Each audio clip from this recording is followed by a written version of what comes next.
Steel Magnolias is one of those sort of timeless plays. It's set in 1987, but really it's about these connections that these women make. And I think that really speaks to an audience. I think that it's interesting to watch their character progression throughout the show. There's really no secondary character in Steel Magnolias.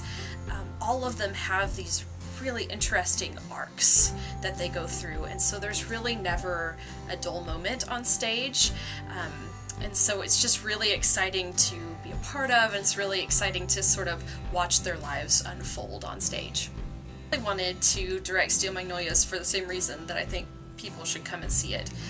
The connections between the characters, the relationships that are all so varied, the way that each individual woman has these multi-layered relationships with the men in their lives that I think is really interesting.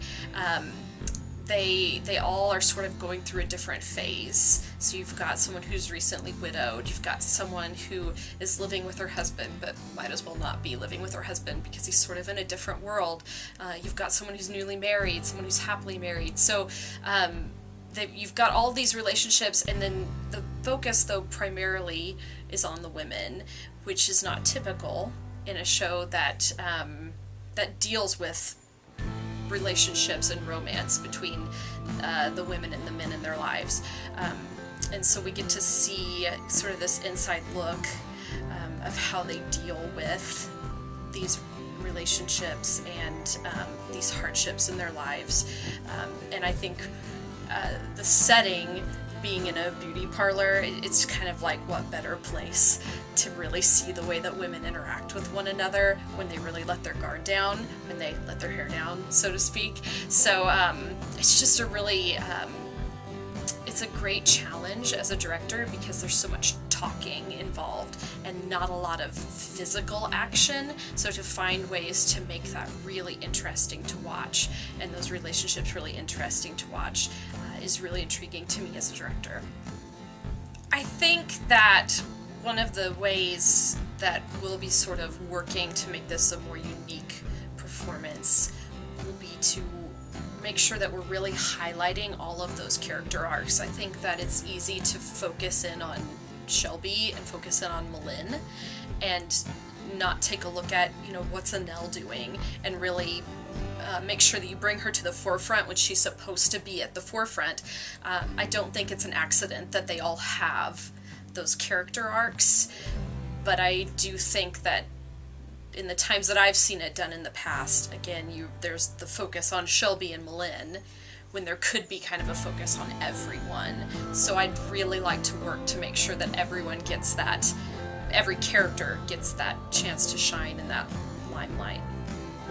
I would like to have those specific age ranges.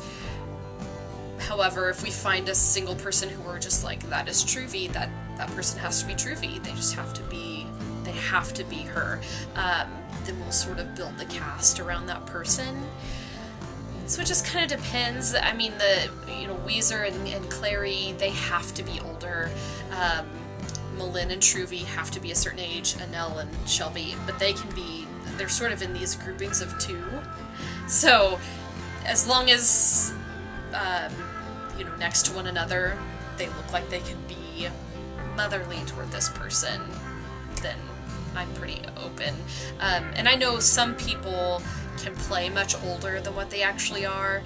So, if we have someone come in and audition for Malin who's 30 or 35, but we think with some age makeup, they could look that part if they have a very strong maternal side that we can really clearly see. I'm definitely open to that. It's my preference to cast on age, but whatever works best for the show is what we'll do. My preference would be for them to come in without a dialect, mostly because I don't want the actors to come in really focusing in on, I gotta make sure that I do this southern accent just exactly right. Usually during auditions, it's not gonna be exactly right. You're gonna have a lot of nerves, unless you've been trained in that southern dialect. The nerves are gonna mess you up. and then you're thinking about those things and the mechanics of your dialect rather than thinking about what does this character want, what am I after in this scene, and how do I get it, which is what I want you to be thinking about during auditions if you're an actor. And kind of going back to these different ladies having their specific character arcs, the scenes and the cuts are pretty short, but I would like to see, especially if you read more than once, very different people, try different things, make some really bold choices, because like I said before, you've got, I think Annelle is the best example of a character really changing drastically, and she changes from scene to scene.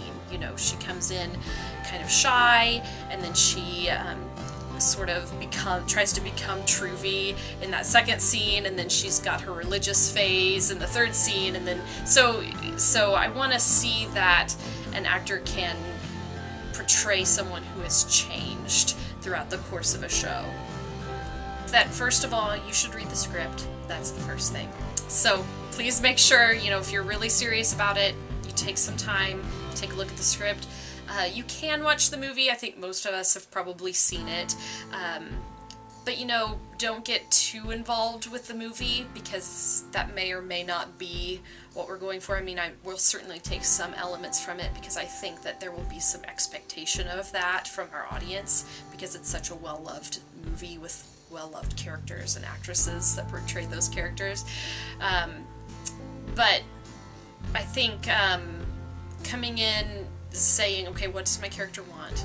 And how do I get it from this other person, and the same with me.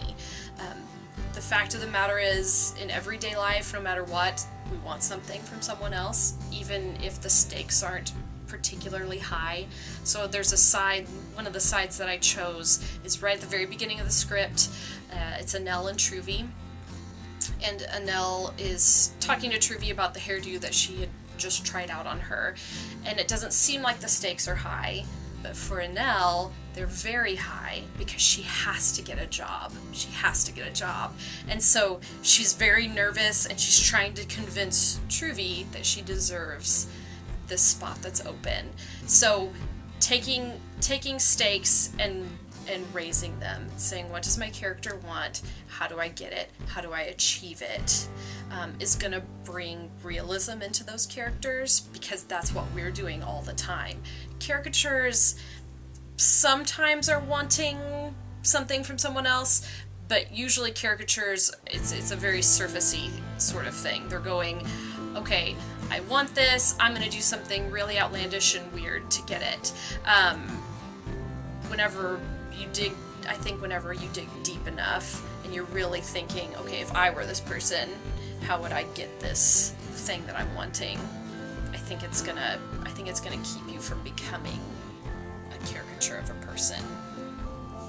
One of the reasons that I love this show so much is because it does give these really fleshed out characters to women actors, and I think that so often, no matter how hard we try, the woman ends up being a prop, or the reason our main character male decides to change or do something different. And she might be pivotal in the story, but only in so much as she changes the direction of our male protagonist.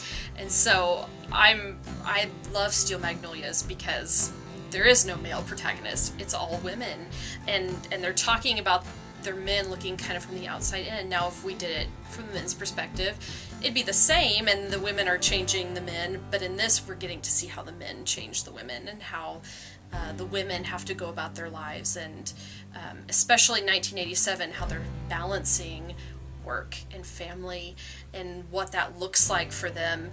I think it's so great that you have this wide age range for these women too, because some of these women have seen this progression happen, have come from the 60s and the 50s and stayed at home and been housewives, or even, Clary is almost sort of a trophy wife almost before she's widowed.